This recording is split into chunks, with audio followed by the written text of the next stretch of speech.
Fellow Ghanaians, good evening. I thank you for welcoming me into your homes once again on a matter we have all sadly become familiar with, COVID-19. It has been 11 weeks since I last gave you a situational update on the fight against the disease.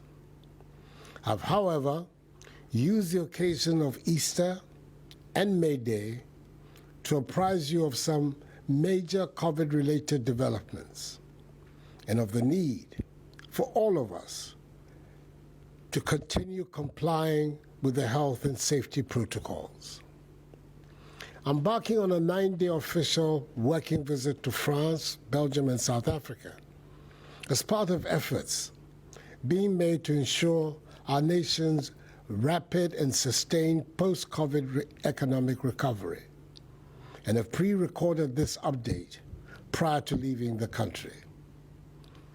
I must at the outset express the gratitude of the nation to the National Chief Imam, Sheikh Usman Nuhu Sharabutu, and all Muslims across the country for adhering to the request to have a subdued Eid al-Fitr celebration, devoid of large public gatherings.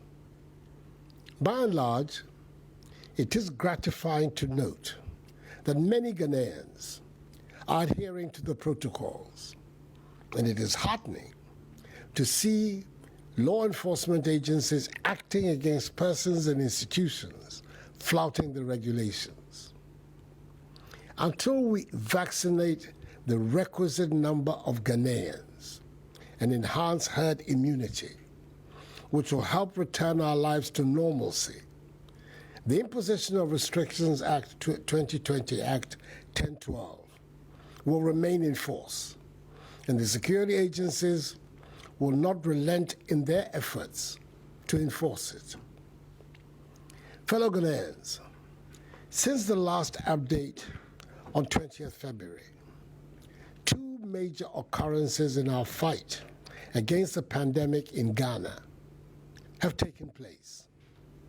Firstly, we have seen a marked reduction in active cases, i.e. persons who currently have the virus, from 5,444 persons as of 26 February to 1,314 as of 11th May.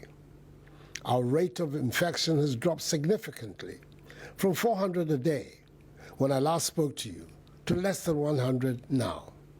And the number of persons who have recovered from the virus has also increased from 77,972 to 91,146 within the same period.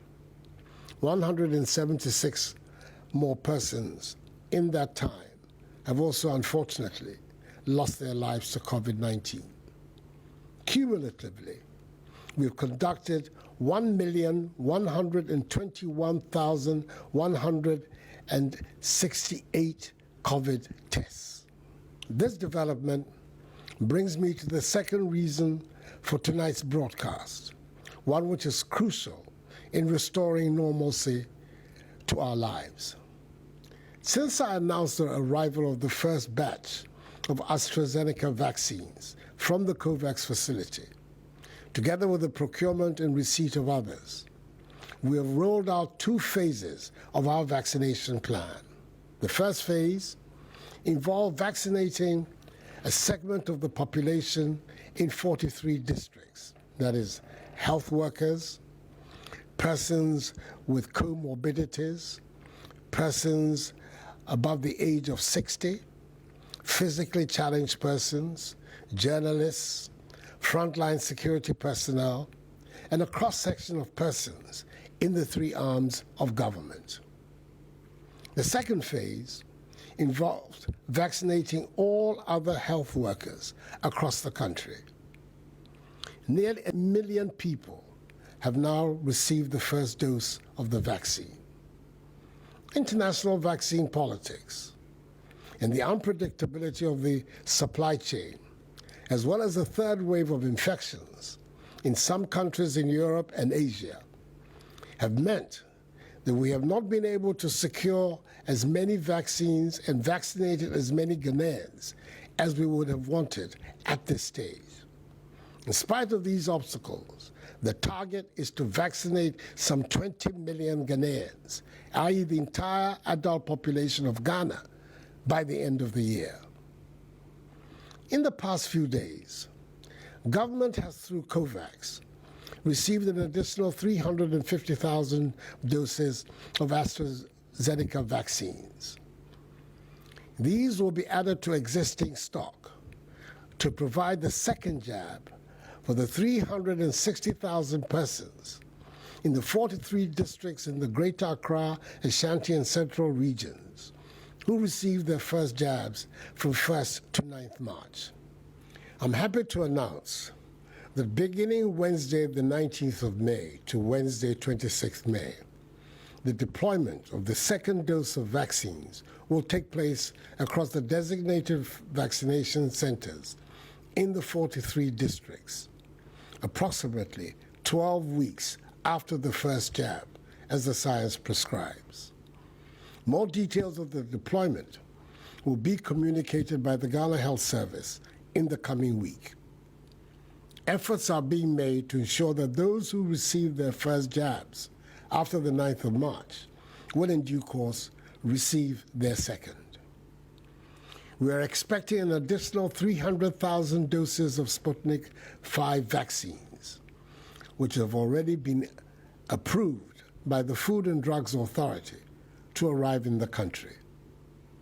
As and when we make further progress in the acquisition of vaccines, the Ministries of Health and Information will make this known to you. We're making all efforts to achieve our overall vaccination target. As alluded to earlier, we are all aware of the havoc the virus is wreaking in Asia and South America, in the form of rising infections and huge death tolls. Whilst our thoughts and prayers are with these countries, we must be mindful of the associated risks of travel to and from these countries.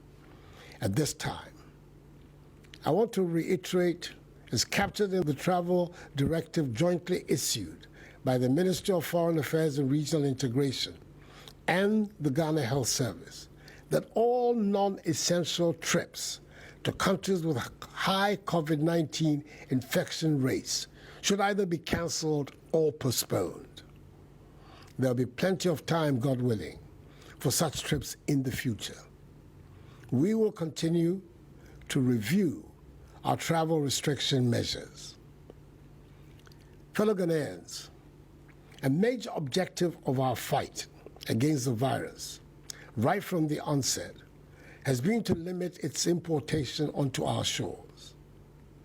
Consequently, when we reopened Kotoka International Airport, KIA, our aim was to ensure that as much as possible, arriving passengers do not carry the virus, and to establish a testing regime at KIA to help us pick up passengers who have the virus and prevent them from introducing it into our population. KIA, some 3 weeks ago, recorded significant increases in the numbers of passengers who tested positive for COVID-19. This was identified as in part being due to the countries of embarkation experiencing a third wave of the virus, and also challenges in attesting to the authenticity of COVID-19 PCR certification being presented at airports around the world. Since then, the increase in positive tests from passengers arriving at KIA has declined considerably.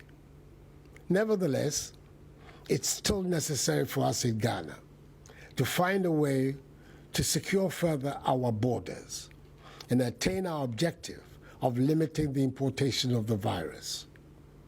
To prevent fake COVID-19 PCR certificates being used to enter our country, government through the Ministry of Health has begun the process of digitizing PCR test results to ensure ease of verification. The technology platform being used at KIA is based on standards set by the Africa Trust Travel and ECOWAS Biomars. All passengers traveling in Ghana must have test results or certificates bearing the trusted travel or biomass codes to be acceptable at KIA. We have reevaluated quality checks on testing at KIA, and we're satisfied with the sensitivity and specificity of the testing regime there. All arriving passengers who test positive will follow the laid-down procedure. Those who test negative from designated COVID-19 hotspots and testing negative at KIA may be subjected to a repeat test on the third day of arrival. Our fight against the virus, my fellow Ghanaians, is by no means over. The continuous havoc being experienced by some countries as a result of the virus is a testament to the fact that until all countries have rid themselves of the virus and have achieved herd immunity, none is safe. So let us all continue to adhere to the COVID-19 safety protocols that are now part of our day-to-day activities. We see the rewards for our compliance with the protocols whenever we witness favorable scenarios in our fight against the virus, evidenced in the easing of some of the restrictions. I'm particularly happy that the significant investments we have made in ensuring compliance with the safety protocols have enabled us to open in safety all schools, private and public, at all levels.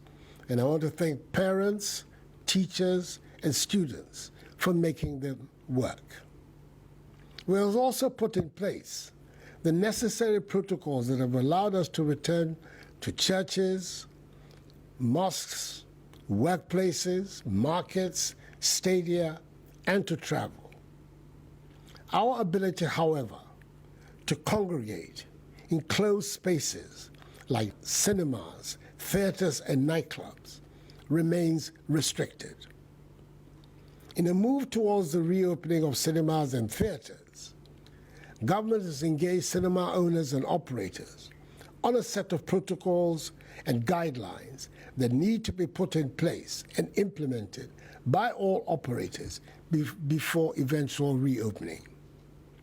In the coming weeks, the Ghana Health Service and the Ghana Tourism Authority will be announcing these protocols and mandatory modalities and work with the operators on a set of directives that will ensure the health and safety of all patrons and staff in all the facilities involved.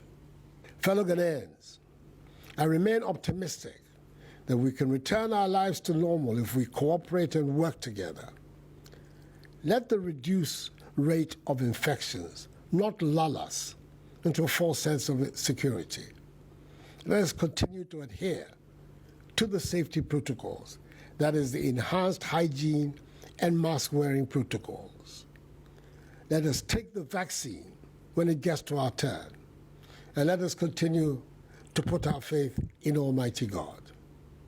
There is light at the end of the tunnel. Our goal of 0 active cases is in sight if we remain vigilant and steadfast. Enuanom, every na watwe ayebe. One year awo paneɛ no, bɛsɛ awo ne ɛtɔ mienu. Aban ɛboaboa aduro n'ano bebree ama Ghanafoɔ nyinaa. Mesrɛ mo, sɛnea maka dada. Bɔne biara ɛni paneɛ no ho. Enti sɛ ɛduru so a, kɔ na kɔwɔ paneɛ no. Na ɛno na ɛbɛboa ama yɛatumi apam yare ɛfiri yɛn man mu. Anyame me kagya ochi na ani baane. Meni egbo corona chofa basa agbo ikun.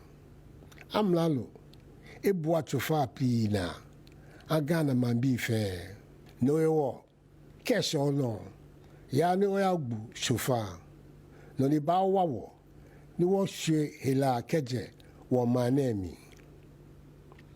May God bless us all in our homeland Ghana and make her great and strong. I thank you for your attention. Good night, and God bless you all.